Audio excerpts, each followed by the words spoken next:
जय हिंद। आज हम जानेंगे सिख गुरु के बारे में। ओके, समझते हैं ध्यान से। देखिए, सिख गुरु मतलब सिख धर्म की स्थापना की अगर बात बोलेगा आपसे कि सिख धर्म की स्थापना किया था कौन, तो आप क्या बोलेंगे? गुरु नानक ने। गुरु नानक ने ही जो है सिख धर्म के पहले अनुयायी हुए थे और सिख धर्म का जो संस्थापक माना जाता है ये गुरु नानक को ही माना जाता है। ओके, आगे देखते हैं। सिख धर्म में टोटल सिख धर्म में कितने गुरु हुए थे? टोटल हुए थे 10 गुरु। ठीक है, कितना हुए थे? टोटल 10 गुरु हुए थे, जिसमें कि पहला गुरु गुरु नानक हुए थे। ओके, और सिखों के जो 10वें गुरु हुए थे वो गुरु गोविंद सिंह हुए थे। कौन हुए थे? गुरु गोविंद सिंह जो है सिखों के 10वें गुरु हुए थे। ओके, अब समझते हैं ध्यान से। गुरु नानक जो थे ये सिखों के पहले गुरु थे। और गुरु नानक जी का जन्म अगर आपसे पूछेगा तो कहाँ बोलेंगे? गुरु नानक का जन्म हुआ था तलवंडी में। ठीक है, तलवंडी में हुआ था गुरु नानक का जन्म। और ये हुआ कब था? यह हुआ था 1469 ईस्वी में।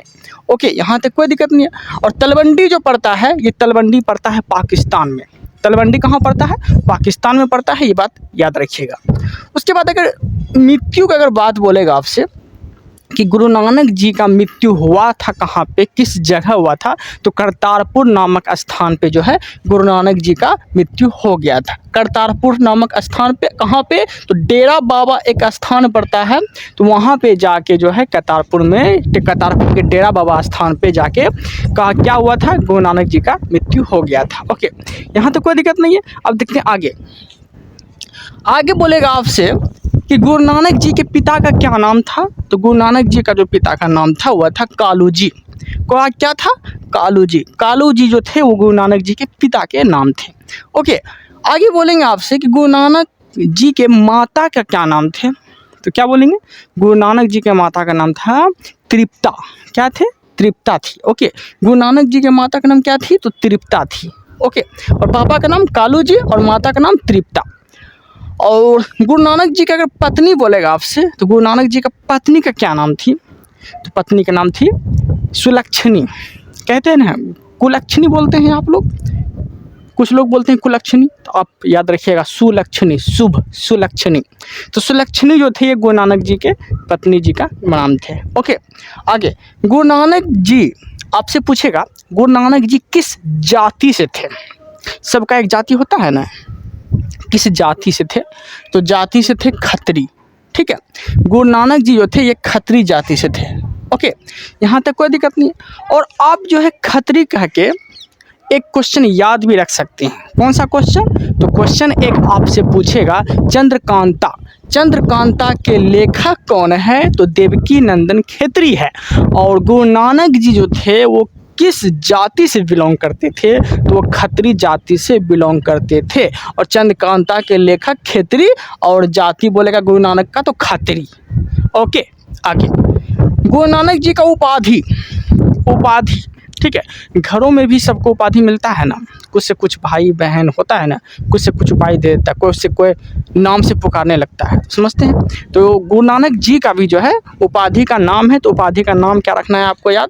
तो हजरत रब्बुल मजीज। ठीक है, हजरत रब्बुल मजीज जो थे वो गुरु नानक जी के उपाधि थे। ओके, ये उपाधि से नवाजा गया था इसको। आगे गुरु नानक जी जो है उसके बाद जो है उपाधि धारण किया। और उसके बाद जो है ये सबसे महत्वपूर्ण काम क्या करवाए? ये काम कराए कि निःशुल्क भोजन का व्यवस्था करवाए। निःशुल्क भोजन का व्यवस्था करवाए, जिसे हम लोग बोलते हैं लंगर। क्या बोलते हैं? लंगर व्यवस्था का जो प्रारंभ किया ये किस सिख गुरु ने किया था? तो सिख गुरु जो किए थे जिसका नाम था गुरु नानक जी जो है लंगर व्यवस्था का प्रारंभ किया, निःशुल्क भोजन व्यवस्था जिसे बोलते हैं, ये बात याद रखिएगा। उसके बाद जो है कई जगह ऐसे ही व्यवस्थाएं बनवाई, व्यवस्थाएं रखा, जिस व्यवस्था का नाम था संगत और पंगत व्यवस्था का प्रारंभ किया। कौन? तो गुरु नानक जी ही किए थे। संगत का मतलब होता है धर्मशाला। ठीक है, गरीब गुरबा या फिर ऐसा व्यक्ति जो कि धर्मशाला में रहना चाहते हैं तो उसके लिए जो है संगत का व्यवस्था करवाया। संगत का मतलब हो गया धर्मशाला। उसके बाद जो है पंगत नामक व्यवस्था करवाया। पंगत का मतलब क्या हो गया? तो पंगत का मतलब हो गया लंगर। पंगत का मतलब लंगर। संगत का मतलब हो गया धर्मशाला और पंगत का मतलब हो गया लंगर। तो लंगर व्यवस्था और धर्मशाला व्यवस्था जो व्यवस्थाएं करवाया, ये किस सिख गुरु ने करवाया था? तो गुरु नानक जी ने ही करवाया था, जो कि सिखों के पहले गुरु थे और पहले अनुयायी थे। ठीक है, और सिखों में टोटल 10 गुरु हुए थे, याद रखिएगा। ऐसे करते हुए जो है हम आगे बढ़ते हैं। तो उसके बाद जो है सिखों के पहले शिष्य, कहने का अर्थ ये हो गया कि गुरु नानक जी के जो शिष्य हुए ना, वही आगे जाके सिख धर्म का जो है प्रचार प्रसार करने में वो सफल रहा था। ठीक है, प्रचार प्रसार करने के लिए, कहने का अर्थ ये हो गया सिख गुरु अंगद की सीख ही सिख गुरु कहलाए। ठीक है, याद रखिएगा। तो आपसे पूछेगा गुरु अंगद के शिष्य, दूसरे जो शिष्य थे, मतलब पहले शिष्य वो कौन थे? तो गुरु अंगद थे। कौन थे? गुरु अंगद थे, जो कि बाद में सिख धर्म के पहले गुरु के रूप में वो धारण किया। ठीक है, तो अब अंगद के बारे में हम पढ़ते हैं। तो सिखों के दूसरे गुरु थे। ठीक है, इसे अंगद को, ठीक है, अंगद को, गुरु अंगद को लहना के नाम से भी जाना जाता है। ठीक है, आपसे पूछेगा कि लहना के नाम से किसे जाना जाता है, तो क्या बोलेंगे? तो गुरु अंगद जी को लहना के नाम से भी जाना जाता है। ओके, यहाँ तक कोई दिक्कत नहीं है। आगे देखते हैं।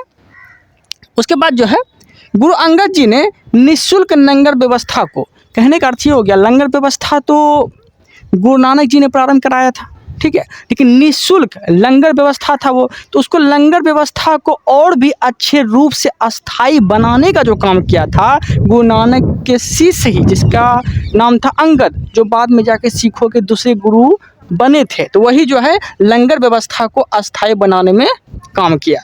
ठीक है, उसके बाद आपसे पूछेगा लिपि। ठीक है, लिपि, सिखों की जो लिपि थे वो लिपि का क्या नाम था?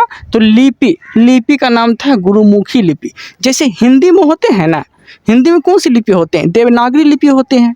ठीक है, अशोक के समय भी लिपि चला था, ब्राह्मणी लिपि, खरोष्टी लिपि, अरमाइक लिपि, ये सब चला था ना। तो वैसे ही सिख गुरु में गुरुमुखी लिपि चला था, और गुरुमुखी लिपि का लेखक अगर आपसे बोल दिया तो गुरु अंगद ही थे। ओके, आगे देखते हैं। आगे तीसरा था अमरदास। तीसरे गुरु कौन थे? तो अमरदास।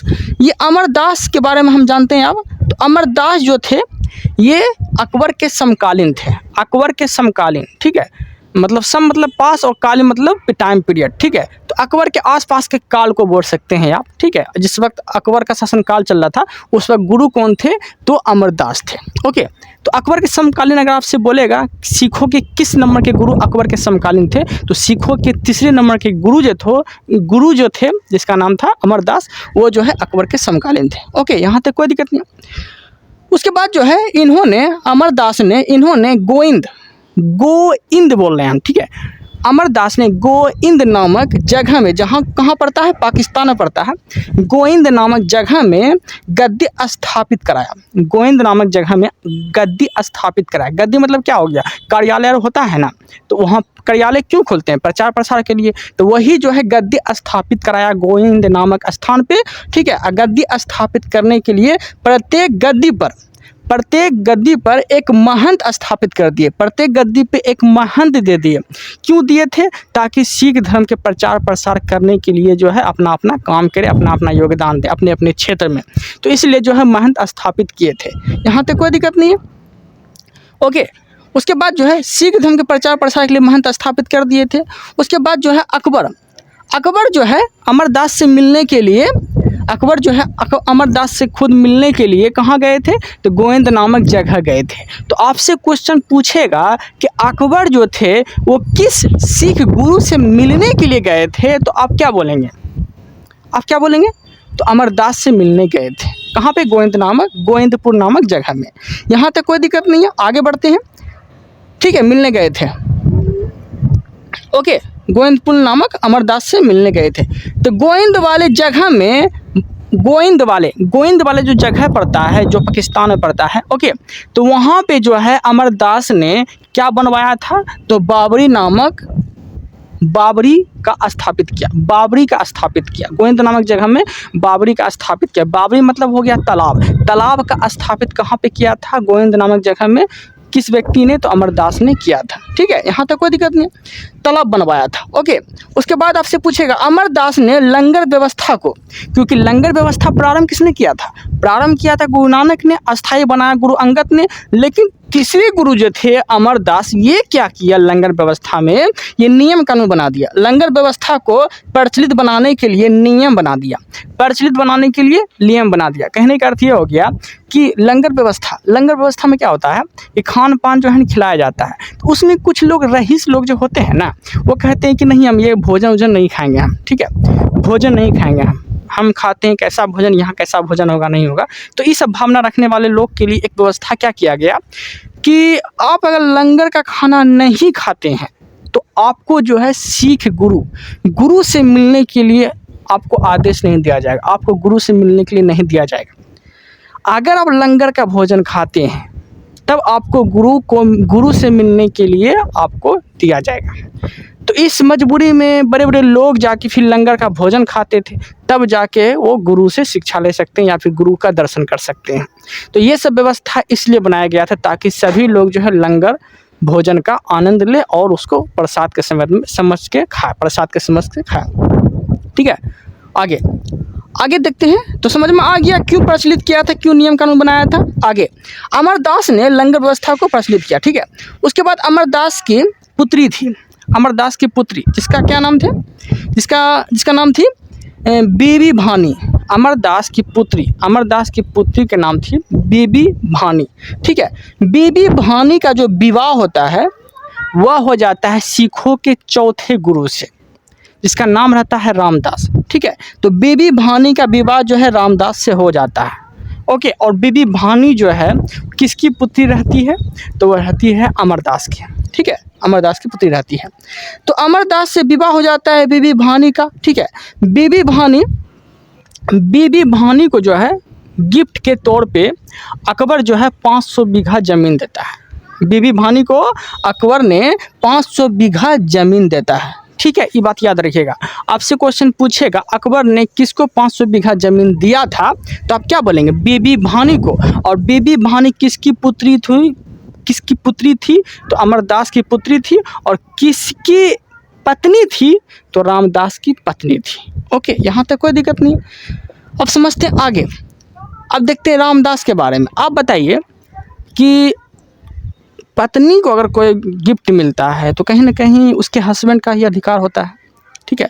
तो पत्नी को मिला था 500 बीघा ज़मीन, तो मतलब उसके हस्बैंड को भी तो मिल गया कहीं ना कहीं। पत्नी हो या पति हो, तो दोनों का एक ही जो उसका समान है वो इसका भी समान है, ठीक है। तो अकबर ने उसकी पुत्री को, अमरदास की पुत्री बीबी भानी को दिया, ठीक है, 500 बीघा ज़मीन दिया, जो कि रामदास की पत्नी थी। तो रामदास का कहीं ना कहीं अधिकार हुआ। तो फिर रामदास के बारे में हम लोग पढ़ते हैं। तो रामदास क्या किया, 500 बीघा ज़मीन पे, इस ज़मीन पर जो है अमृतसर शहर बसा दिया।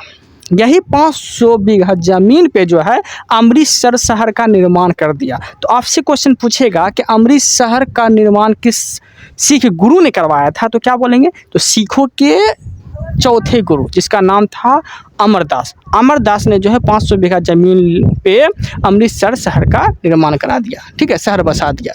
यहाँ तक कोई दिक्कत नहीं है। अमृतसर शहर बसाने के लिए धन चाहिए था, अमृतसर शहर बसाने के लिए धन चाहिए था। तो वो धन लाए कहाँ से, तो वो धन लाने के लिए जो है अलग अलग जगह में अनुयायी को भेजे थे, अलग अलग जगह में अनुयायी को भेजे, ठीक है। क्या चीज़, धन इकट्ठा करने के लिए, जिसे बोलते हैं चंदा। तो चंदा इकट्ठा करने के लिए जो है अलग अलग जगह जो है भेजे अनुयायी को, ओके। उसके बाद जो है अनुयायी को भेजे, जिस अनुयायी को फिर क्या कहा जाने लगा, रामदासी। क्या कहने जाने लगा, रामदासी कहा जाने लगा, ओके, अनुयायी को। आगे रामदास जो थे, रामदास अब जो है रामदास के पुत्र आते हैं 5वें गुरु के रूप में, जिसका नाम रहता है अर्जुन देव। तो आप समझते हैं ध्यान से अर्जुन के देव के बारे में। आपसे क्वेश्चन पूछेगा कि अर्जुन देव के पिता का क्या नाम था, तो क्या बोलेंगे, तो रामदास था इसके पिता का नाम, जो कि रामदास के तीसरे पुत्र थे, कौन, अर्जुन देव। और बाद में जाके 5वें सिख गुरु कौन बने, अर्जुन देव, ठीक है। तो यहाँ देखते हैं, तो रामदास के तीसरे पुत्र जो है अर्जुन देव होते हैं। तो अब अर्जुन देव के बारे में हम लोग पढ़ते हैं। तो अर्जुन देव से पहला क्वेश्चन पूछेगा, फर्स्ट क्वेश्चन पूछेगा आपसे कि सिखों के 5वें गुरु के रूप में किसे जाना जाता है, अर्जुन देव को। और अर्जुन देव को किस नाम से जाना जाता है, तो इसे सच्चा बादशाह के रूप में जाना जाता है, सच्चा बादशाह किसे बोलते हैं? तो अर्जुन देव को बोलते हैं। ओके, यहाँ तक कोई दिक्कत नहीं है। उसके बाद जो है अर्जुन देव ने इसने क्या करता है, रामदासपुर में अमृतसर संतोषर नामक तालाब बनाता है। अमृतसर मतलब ये अर्जुन देव क्या करता है, रामदासपुर में क्या क्या बनवाता है, तो अमृतसर और संतोषर तालाब बनाता है। ठीक है, अमृतसर और संतोषर नामक तालाब बनवाता है। कौन? अर्जुन देव, जो कि सिखों के 5वें गुरु के रूप में काम करते हैं और इसे सच्चा बादशाह के रूप में जाने जाते हैं। ओके, यहाँ तक कोई दिक्कत नहीं। आगे जो है अमृतसर तालाब के मध्य 1569 ईस्वी में क्या करता है, अमृतसर तालाब के मध्य 1569 ईस्वी में क्या करता है अर्जुन देव, हरमंदर साहब का निर्माण करवाता है। हरमंदर साहब का निर्माण कराता है कब? तो 1569 ईस्वी में। तो आपसे क्वेश्चन पूछेगा 1569 में हरमंदर साहब का निर्माण किस सिख गुरु ने करवाया था? तो सिखों के 5वें गुरु अर्जुन देव ने हरमंदर साहब का निर्माण कराया था। कब? तो 1569 ईस्वी में।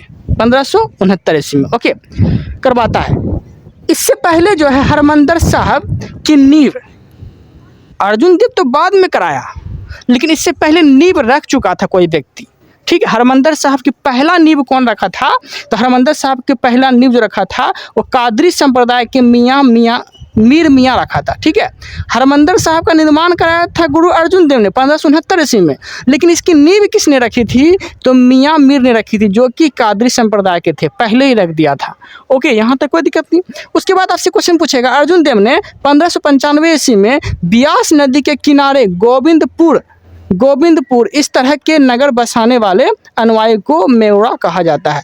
आपसे क्वेश्चन पूछेगा गोविंदपुर शहर का निर्माण किसने कराया था? तो क्या बोलेंगे? अर्जुन देव ने। कब कराया था? तो 1595 ईस्वी में कराया था। और इस तरह के शहर का निर्माण करवाने वाले अनुयायी को किस नाम से जाना जाता है? तो वह नाम से जाना जाता है मेवा। क्या बोलते हैं? मेउरा और मनसद। मेउरा और मनसद के नाम से जाने जाते हैं। जब शहर अलग अलग शहर का निर्माण करवाते हैं ना, उसे मेउरा और मनसद के नाम से जाने जाते हैं। ये सब क्वेश्चन जो है आपको लूसेंट में नहीं मिलेगा। ओके, याद रखिएगा। लूसेंट आप पढ़ते हैं ना, तो लूसेंट उल्टा के देख लीजिएगा, ये सब क्वेश्चन आपको नहीं मिलेगा। जितना कंटेंट आपको दे रहे हैं आप कभी सेट प्रैक्टिस करिएगा, मेरा वीडियो देख के आपको पता चल जाएगा कि आपका नंबर कितना इंक्रीज होने लगा है। ठीक है, ज़्यादा बात नहीं करते हैं हम, और वही कंटेंट को लेके आते हैं जो एग्ज़ाम में पूछे जाते हैं, और इम्पोर्टेंट सब कंटेंट लेके आते हैं हम। ओके, आगे तो इस तरह के शहर को बसाने वाले को क्या बोलते हैं? मेउरा और मनसद बोलते हैं। ठीक है, अर्जुन देव जो है एक रचना का निर्माण करता है। अर्जुन देव एक रचना का निर्माण करता है। उस रचना का क्या नाम रहता है?